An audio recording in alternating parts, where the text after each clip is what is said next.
I am on a strict diet now, and medication. It's torture. I simply cannot eat every 2 hours, which is the way all nutrition plans work these days. I lose weight, but the minute I start eating again, I rapidly put it back. In a patriarchal society like ours, women have to fight hard for a seat at the table. Boys are privileged over girls from birth. Equal opportunity and access for both girls and boys must become the norm. People of Pakistan don't wanna ban on Indian content in their country, but it is their politicians who want it in our country too. Politicians want to ban their art and artists. In 1986, I had gone on a hunger strike with Anand Patwardhan, rooting for an alternative land for slum dwellers. My mother got very nervous and told my father to tell me that. What am I doing? He sent me a telegram that read, "Best of luck, comrade." My parents always encouraged us to speak our minds and to be respectful while doing so about issues that we thought strongly about, and that was unconditional. Immunization protects India's children, and I stress, saves them from vaccine preventable illnesses and deaths. Vaccines are not meant to harm our children. I'm not saying a housewife is in any way inferior to a working woman. No, she isn't. But as an activist, as a woman, I would say the choice of being a housewife or pursuing a career should be left entirely to the woman, and that choice should be respected. Until the age of 19, I lived in the Communist Party commune where 8 families lived in 180 to 200 square feet of space. In that world, social justice was a given. We grew up valuing that. Acting in itself is changing.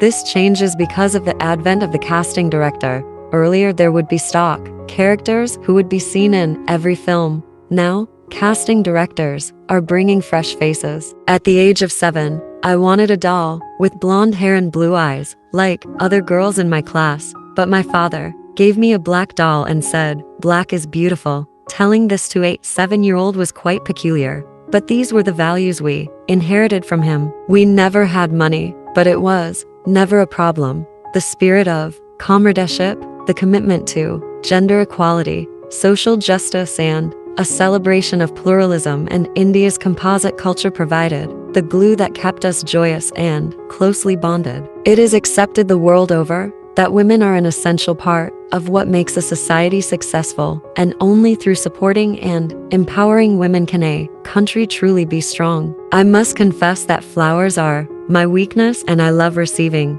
them, especially Indian fragrant flowers, Mogra, Rajnigandha, Santaka, etc. Dissent in art is a fundamental right, but if it is dissent about a book, a piece of art, and if you don't like it, you have the right to express your views outside the theater, but you cannot create a law and order situation. Then the state has to step in. What I value is that I have been able to do some modest work to help women rise to the level of their potential. India is a country that lives in several centuries simultaneously, and her people at any given time and place encapsulate all the contradictions that come from being a multicultural, multi-religious, and multilingual society. Aurat is an iconic poem which is relevant 70 years later and informs me in the work I do with women. I'm not a great stickler for giving or receiving presents on birthdays, anniversaries, etc. as a must-do. I prefer giving a gift without occasion if I feel it's something a friend will like. My father was a rare poet. He was somebody who worked in the trenches when he wanted to speak about social justice or gender empowerment. He spoke through his poetry. I am an optimist, and my father was an optimist. I'm singularly lucky to have worked with directors who dared me to take risks and be different, and I am thankful to the Indian film industry for giving me my primary identity. I take care to conduct myself formally in public and not be brash. That is a given for people in public life, but I'm very bohemian and informal when I'm with friends. I grew up in a family that believed that art should be used as an instrument for social change. Over the years, I've consciously not done films that in any way suggest that women are subservient to men. The position that Indian Muslims have is unique because we exist in a democracy, which is something that cannot be said about many Muslims living in the world. In Kaifi's poetry and in his work as a social activist, every setback only strengthened his resolve to fight back with renewed vigor and strength. I look back on my career with some sort of satisfaction. When I entered the industry in the early 1970s, I was a gold medalist from the Film Institute, Pune. That was when graduates from the Film Institute were very quickly absorbed by the mainstream commercial industry. I am extremely proud of the fact that I have acted in art films. I have been called a terrorist, among other things. In fact, I am seen in India as being anti-Islamic by the Islamic fundamentalists. Not belonging to any political party actually helps me because I value my independent voice above everything else. I treasure it. Growing up, I was so sick of politics. It was in the house all the time. I was proud of not reading the newspaper. We never had any money. All the money we used to get, my father would give to the Communist Party. Valentine's Day has been reduced to a marketing gimmick. Buying diamonds for your beloved has no appeal for me. A tender touch, a shared experience, listening to music that both enjoy with the scent of fresh margaritas is my idea of a beautiful celebration of love. My being Muslim is only one part of my identity, but particularly in India and the world over, a concerted effort is being made to diminish all other aspects of identity and only take your religious identity as who you are. For a country such as India, whose public healthcare system is already severely strained, the lack of awareness and adaptation of safe practices by menstruating women is known to add another dimension to the overall problem. Women's health is not a niche issue, it impacts everyone in some way. That is why a collective effort to improve awareness and understanding of menstrual hygiene is key to closing the gender health gap. I remember people were horrified when I celebrated my 50th. Don't announce your age, I was advised. How stupid is that? An Indian Muslim can aspire to become a Shah Rukh Khan, can aspire to become an Irfan Pathan or even the President of India. And that makes the Muslim here far more hopeful and far less in despair than in any other part of the world. It's only in India that you can have 6 couples going together on a honeymoon.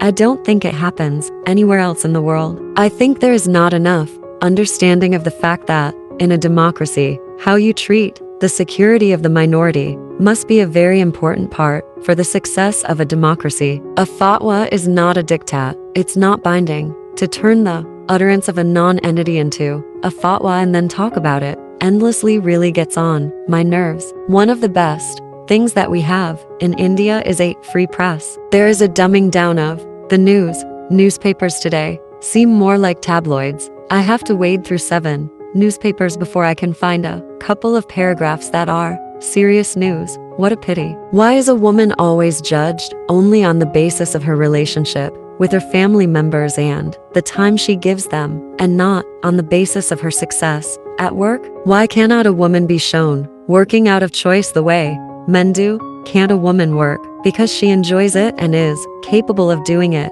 Why should they be shown leaving home for employment as a sacrifice for the family? I take up films only if I agree with the ultimate message the film conveys. Acting is all about reacting. When you look into the eyes of your co-star and there is truth in his eyes, giving a reaction becomes so much easier. Unless you have strong roots in films, music, art, painting, or theater, you can't talk high and think internationally. Vulgar lyrics and suggestive, voyeuristic camera angles do not celebrate a woman's sexuality. They actually objectify her. I've no problem with dyeing my hair for a role, but in real life, forget it. Because I was involved in so many other areas of life and so many productive activities, I wasn't judged for not being a mother. There was no pressure on me for not having children. Whenever I was troubled and confused, I always depended upon my father to give me an objective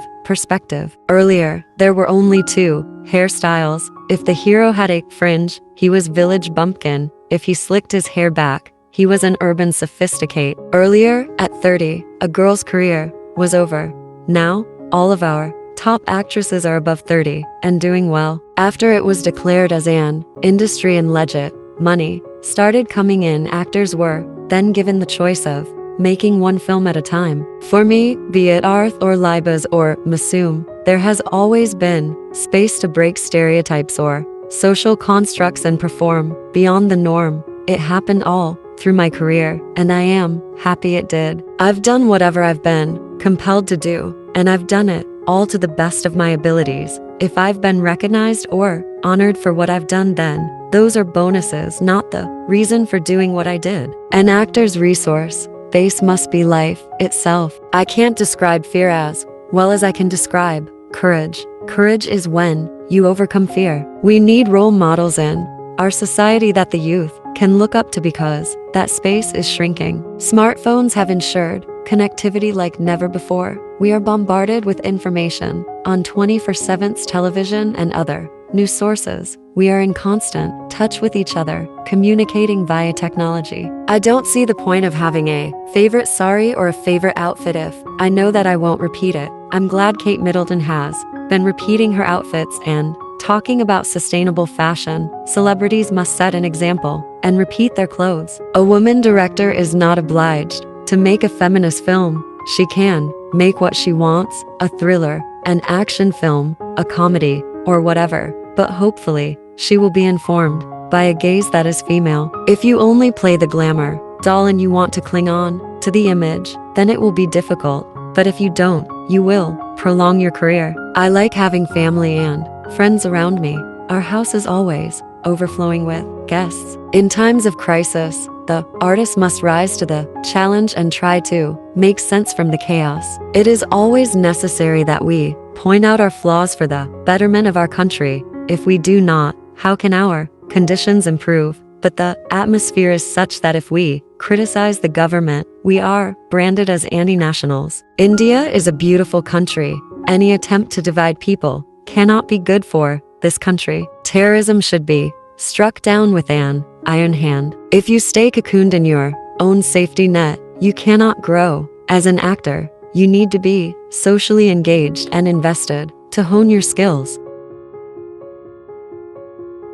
Shabana Azmi, born September 18, 1950, was born into a Shia family in Hyderabad, India. Her parents are Kaifi Azmi, an Indian poet, and Shaukat Azmi, a veteran Indian People's Theatre Association stage actress, both of whom were members of the Communist Party of India. Her brother, Baba Azmi, is a cinematographer, and her sister-in-law, Tanvi Azmi, is also an actress. Azmi was named at the age of 11 by Ali Sardar Jaffrey. Her parents used to call her Muni. Baba Azmi was named by Prof. Masood Siddiqui as Amar Azmi. Her parents had an active social life, and their home was always thriving with people and activities of the Communist Party. It was not unusual for her to wake up in the morning and find members of the Communist Party sleeping about from a previous night's communist social that ran late. Early in childhood, the environment in her home inculcated into her a respect for family ties, social and human values, and her parents always supported her to develop a passion for intellectual stimulation and growth. Azmi attended Queen Mary School, Mumbai.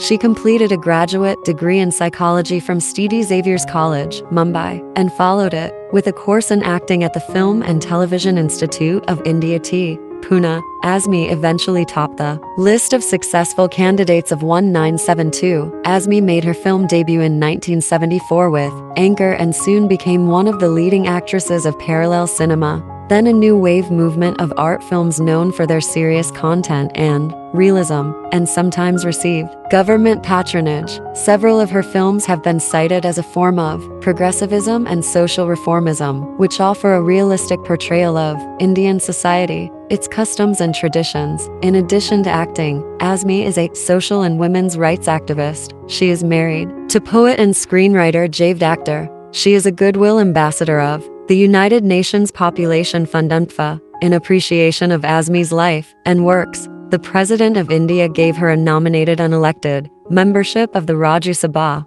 the upper house of parliament.